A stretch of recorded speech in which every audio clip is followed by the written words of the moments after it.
Talkatora stadium में इस वक्त आपको हम तस्वीरें दिखाने जा रहे हैं जहां पर अति पिछड़ा वर्ग का सम्मेलन चल रहा है और देखेंगे आप सम्मेलन में तमाम लोग मौजूद हैं। सम्मेलन तालकटोरा स्टेडियम में है और इसी के साथ में मंच पर मौजूद हैं हमारे साथ बात करने के लिए इस वक्त सतीश पाल जी, पूर्व राज्य मंत्री, उनसे बात करते हैं। सर, सबसे पहले सवाल यही कि क्या मकसद है सम्मेलन के पीछे? आज हम देख रहे हैं तमाम लोग आपके पास जुड़े हुए हैं, स्टेडियम में जुड़े हैं, अलग अलग जगहों से, अलग अलग वर्ग से आए हैं। क्या पूरा मकसद है? ये मकसद ये है कि जो पिछड़े वर्ग में अति पिछड़ा है, उनकी जातियां भी सब लोग जानते हैं, पूरे भारत में जानते हैं।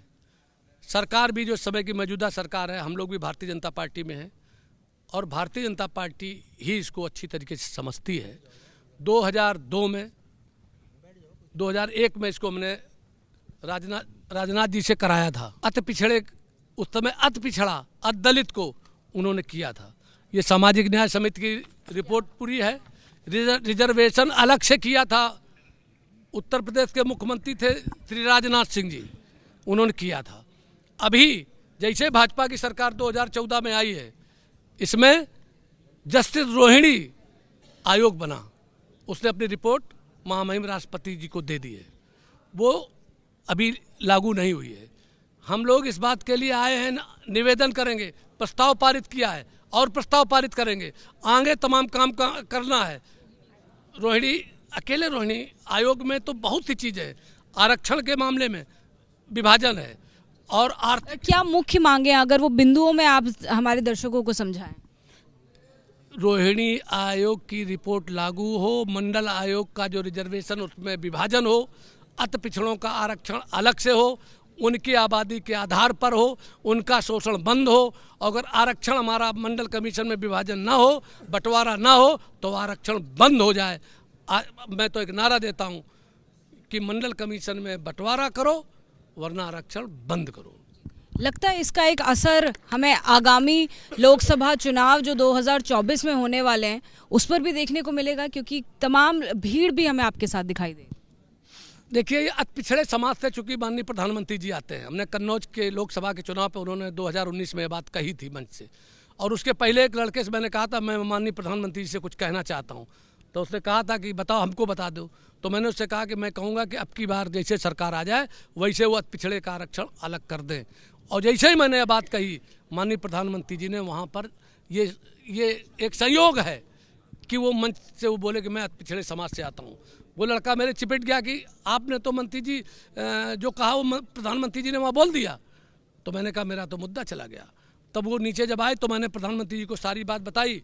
प्रधानमंत्री जी ने वहीं कहा कि जो तुमने यहाँ कहा, जो आपने यहाँ कहा, वो मेरे पास वहाँ पहुँच गया और मैंने मंच से बोल दिया। लेकिन उससे काम नहीं चलेगा कि हम अति पिछड़े समाज से आते हैं।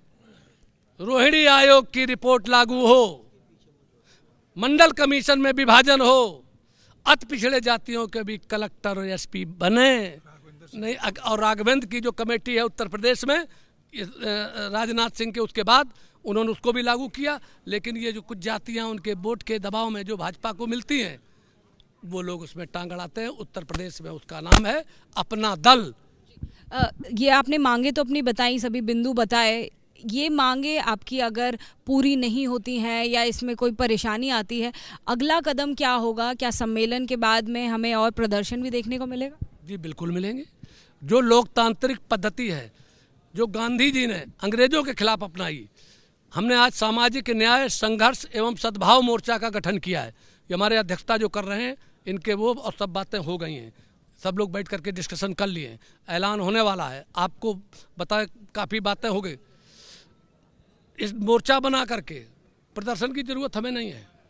हमें ज़रूरत है अपने अब जनता जनार्दन, क्योंकि हम लोग तो गांव में रहते हैं, हम लोग पूर्वों में रहते हैं। हमारे लोगों ने तो शहर नहीं देखे, रेल नहीं देखी। आज वो तालकटोरा स्टेडियम के लिए मैंने बुलाया, मैंने हाथ उठवाया तो किसने पहली बार देखा? तो 99% ने हाथ उठाया, मैंने पहली बार देखा। कहीं कोई रोक रहा, कहीं कोई रोक रहा, कहीं किसी का हो रहा। तो अभी तो मैंने उनको आना जाना सिखा रहा हूँ। और रामलीला मैदान में ये जो सामाजिक न्याय, संघर्ष और सद्भाव मोर्चा है, इसके तत्वाधान में सब एक विशाल रैली करेंगे और माननीय प्रधानमंत्री जी का आभार व्यक्त करेंगे। अभी डिसाइड हुआ है रैली कब होगी? अभी उसका होता, चूँकि इसको मैं समझता हूँ कि आगे अगर चुनाव का कोई इस तरीके का समय आता है और हमारी रैली के में व्यवधान आएगा, उस पर हम विचार कर लेंगे। लेकिन मैं चाहता हूँ, मैं प्रधानमंत्री जी से अनुरोध करना चाहता हूँ इस मंच के माध्यम से और आप सबसे, कि किसी के दबाव में ना आए। वो गरीबों की बहुत सुनते हैं। उन्होंने गरीब के हर तबके को, असंगठित क्षेत्र के श्रमिक वर्ग को, महिलाओं को अलग से और किसान सम्मान निधि के माध्यम से सबको डायरेक्ट दिया है। अब ये अति पिछड़े का अकेले मुद्दा रह गया है, इनको न्याय दें, इससे उनको बहुत पुण्य प्राप्त होगा। तो देखिए, अति पिछड़े वर्ग को न्याय दे, लगातार ये मांग उठती हुई नजर आ रही है। सतीश पाल जी, जो कि पूर्व राज्य मंत्री हैं, इस वक्त मौजूद हैं दिल्ली के तालकटोरा स्टेडियम में, जहां पर तमाम भीड़ आपको उनके साथ में दिखाई देगी, जो कि उनका समर्थन करने के लिए देश के अलग अलग इलाकों से, अलग अलग वर्ग से पहुंचे हुए हैं। कैमरा पर्सन मनीष खेर के साथ जातिका सिंह, ABP न्यूज़, दिल्ली।